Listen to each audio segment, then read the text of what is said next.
হরে কৃষ্ণা। সকলেই কুশলে আছেন তো? আমরা সবাই কথা বলতে ভালোবাসি, কথা বলারও কৌশল আছে। তো একদিন আকবর রাজা রাজসভায় বীরবলকে জিজ্ঞেস করছিলেন, কোন অস্ত্রবান বড়? বীরবল উত্তর দিলেন যে আমাদের বাক্যবান সব থেকে বড় অস্ত্র। রাজা বিশ্বাস করলেন না। বীরবল তার পরের দিন তার বোনকে তার বাড়িতে নেমন্তন্ন করলেন এবং পালকিতে করে তার বাড়িতে নিয়ে গেলেন। অনেক উপহার দিলেন, অনেক কিছু তাকে খাওয়ালেন।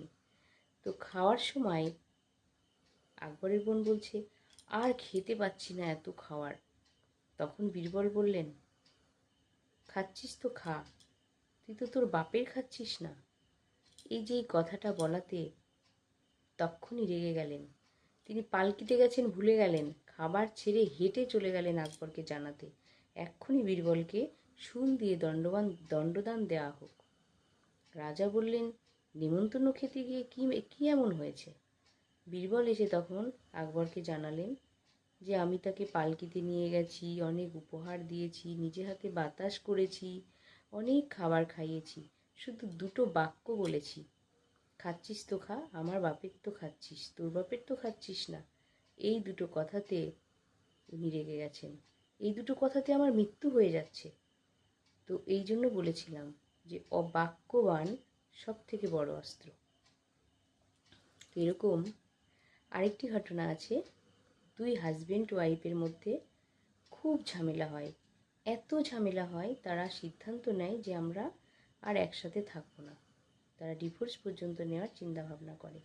যেই তার হাজবেন্ড ঘরে আসে তখনই তাদের দুজনের মধ্যে ঝামেলা শুরু হয়ে যায়। তখনই তারা আবার আলাদা হওয়ার চেষ্টা করে।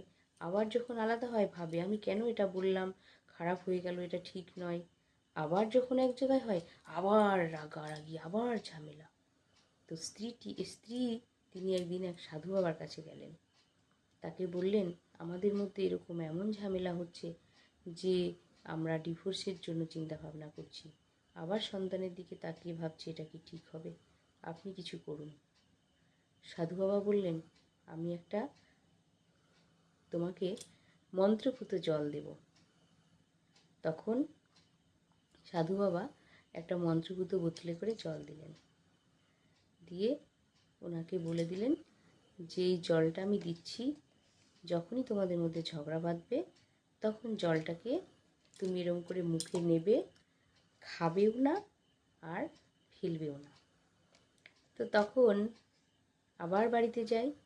যেই বাড়িতে দুজনে একসাথে হয়েছে আবার তাদের মধ্যে তুমি এই বলেছ। আর তখনই স্ত্রীটি জলটা মুখে নিয়ে ব্যাস, জলটা ফেলতেও পারে না, গিলতেও পারে না, ঝগড়া বন্ধ। আবার তারপরের দিন বলছে, তুমি আমাকে এই বলেছো না। আবার স্ত্রীটি জলটা মুখে নিয়ে মুখের মধ্যে রেখে দেয়। আবার এইরকম জলটা খায় না, মুখেই থেকে যায়, কথাও বলতে পারে না। তো এরকম করতে করতে করতে করতে তাদের ঝগড়া বন্ধ, তাদের আবার মিল হয়ে যায়। হরি বল।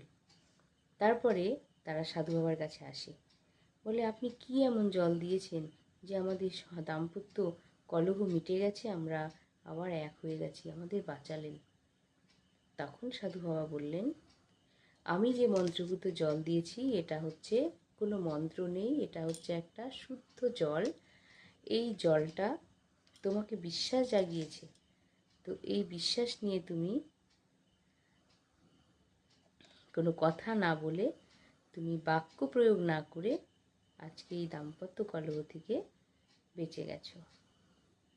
তো দেখুন, বাক্য বান এমনই একটি বান, আমরা যদি কাউকে বলি তুমি কালকে এই কথাটা বলেছো তো এই কথাটা, তো এই যে খারাপ একটা বাক্য আমরা যদি কাউকে বলি সারা জীবন মনে রাখে। আর এই বাক্য মনে রেখে আমাদের মানুষের মধ্যে কলহ, রাগারাগি, মান অভিমান হয়, তাই না? তো বুদ্ধিমান ব্যক্তিরা খুব কম কথা বলেন। তো সেই জন্য আমাদের কথা বলার কৌশল জানা দরকার। হরে কৃষ্ণ।